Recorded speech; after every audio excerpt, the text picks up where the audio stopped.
Hello, നമസ്കാരം. ധീരൻ എന്ന movie കണ്ടു. ആഹ് ഒറ്റ വാക്കിൽ പറയുകയാണെങ്കിൽ ഒരു one time decent watch movie ആയിട്ടാണ് എനിക്ക് തോന്നിയത്. ശരിക്കും പറഞ്ഞാൽ സിനിമ തുടങ്ങുമ്പോൾ ഒരു കോമഡി പടമാണോ അതോ ഒരു സീരിയസ് പടമാണോ എന്നൊരു ഡൗട്ട് തോന്നും. പക്ഷേ സ്റ്റാർട്ടിങ്ങിൽ ഒരു 20 മിനിറ്റത്തോളം നമ്മുടെ ക്യാരക്ടേഴ്സിന്റെ ഒരു ഇൻട്രോ ആണ്. ശരിക്കും പറഞ്ഞാൽ സിനിമ ഒരു വിന്റേജ് അല്ലെങ്കിൽ 90s കാലഘട്ടത്തിൽ നമ്മുടെ നടന്മാരുടെ ഒരു റീയൂണിയൻ ആയിട്ടാണ് എനിക്ക് തോന്നിയത്.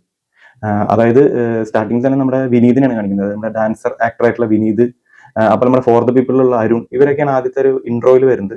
എനിക്ക് തോന്നുന്നു വിനീതിന്റെ ഒരു ക്യാരക്ടർ ഒരു വളരെ ഡിഫറന്റ് ആയിട്ട് എനിക്ക് തോന്നി. പുള്ളിയുടെ ഒരു ക്യാരക്ടറൈസേഷൻ വളരെ രസകരമായിട്ട് വന്നിട്ടുണ്ട്. പിന്നെ ഈ സിനിമയിലെ മെയിൻ ക്യാരക്ടേഴ്സ് പറഞ്ഞാൽ സുധീഷ്, പിന്നെ വാർഡ് മെമ്പർ ആയിട്ടുള്ള ജഗദീഷ്, പിന്നെ അരുവി എന്ന് പറഞ്ഞ ക്യാരക്ടറായിട്ട് മനോജ് കെ ജയൻ, അതുപോലെ അശോകൻ, അതുപോലെ നമ്മുടെ പ്രേമം സിനിമയിലെ ശബരീഷ് ഇല്ലേ, പുള്ളി, അങ്ങനെ ഒരുവിധം കുറച്ച് ആൾക്കാരുടെ ഒരു മിക്സ് ആണ് ഈ സിനിമ. പിന്നെ ഇതിലെ മെയിൻ ക്യാരക്ടറായിട്ടുള്ള എൽദോസ് എന്ന ക്യാരക്ടറായിട്ട് വരുന്ന രാജേഷ് മാധവൻ, ഇവരൊക്കെയാണ് മെയിൻ ആയിട്ട് സിനിമയിലുള്ളത്. എല്ലാവരുടെ അഭിനയം വളരെ നല്ലതായിട്ട് എനിക്ക് തോന്നി. എല്ലാവരും അത്യാവശ്യം നല്ല രീതിയിൽ തന്നെ കുഴപ്പമില്ലാത്ത രീതിയിൽ ചെയ്തിട്ടുണ്ട്. പിന്നെ കുറച്ചും കൂടി ഫണ്ണായിട്ട് തോന്നിയത് സുധീഷും അതുപോലെ മനോജ് കെ ജയന്റെ ക്യാരക്ടർ, അതുപോലെ വിനീത്, ഞാൻ നേരത്തെ പറഞ്ഞില്ലേ വിനീതിന്റെ ക്യാരക്ടർ, എല്ലാം വളരെ അടിപൊളിയായിട്ട് അവർ ചെയ്തിട്ടുണ്ട്. പിന്നെ രാജേഷ് മാധവന്റെ ക്യാരക്ടർ വെച്ച് നോക്കുമ്പോൾ ഒരു നായകൻ എന്നാണെങ്കിലും പക്ഷേ പുള്ളിയുടെ ക്യാരക്ടറിനെയൊക്കെ കൂടുതൽ കയ്യടി മറ്റുള്ള ക്യാരക്ടേഴ്സിനാണ് പോകുന്ന പോലെയാണ് എനിക്ക് തോന്നിയത്.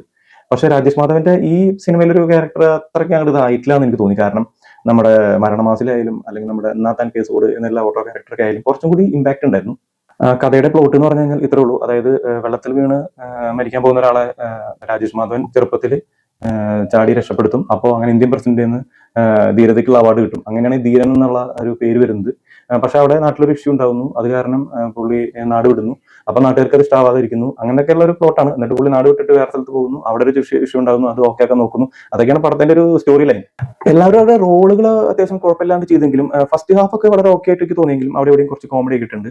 പക്ഷെ സെക്കൻഡ് ഹാഫ് എത്തുമ്പോൾ സിനിമ വളരെ ഒരു സിനിമാറ്റിക് അല്ലെങ്കിൽ വളരെ ഒരു നാടകീയമായിട്ട് പോണ പോലെ എനിക്ക് തോന്നി. പിന്നെ സെക്കൻഡ് ഹാഫിൽ സിദ്ധാർത്ഥ് ഭരതന്റെ ഒരു ക്യാരക്ടർ ഒക്കെ വരുന്നുണ്ട്. ആ സമയത്ത് കുറച്ചൊരു ഒരു ഓളമൊക്കെ ഉണ്ടായിരുന്നു. അത് കഴിഞ്ഞിട്ട് പിന്നെ ഒരു വില്ലനായിട്ടുള്ള ഒരു തമിഴ് ക്യാരക്ടർ, അദ്ദേഹം അദ്ദേഹം അത്യാവശ്യം കുഴപ്പമില്ലാണ്ട് ചെയ്തിട്ടുണ്ട്. പക്ഷെ സെക്കൻഡ് ഹാഫിൽ മൊത്തത്തിലൊരു ഒരു ഒരു ഒരു ഒരു ചെറിയൊരു ഇഴച്ചിലും ഒരു പരിപാടി അത്ര സുഖമല്ലാത്ത പോലെ ഒരു തോന്നൽ എനിക്ക് ഫീൽ ചെയ്തു. അങ്ങനെ മൊത്തത്തിൽ പറയുകയാണെങ്കിൽ ഒരു വൺ ടൈം വാച്ചബിൾ മൂവി ആയിട്ടാണ് എനിക്ക് തോന്നിയത്. ഒരു ആവറേജ് വാച്ച്, എന്നാൽ വളരെ സംഭവമായിട്ട് തോന്നിയില്ല, എന്നാൽ വളരെ ബിലോ ആവറേജ് ആയിട്ട് തോന്നിയില്ല. ഒരു ആവറേജ് ഒരു അനുഭവമായിട്ടാണ് എനിക്ക് തോന്നിയത്. നിങ്ങളും സിനിമ കണ്ടിട്ട് അഭിപ്രായം പറയും. അപ്പോൾ ഓക്കെ, ബൈ.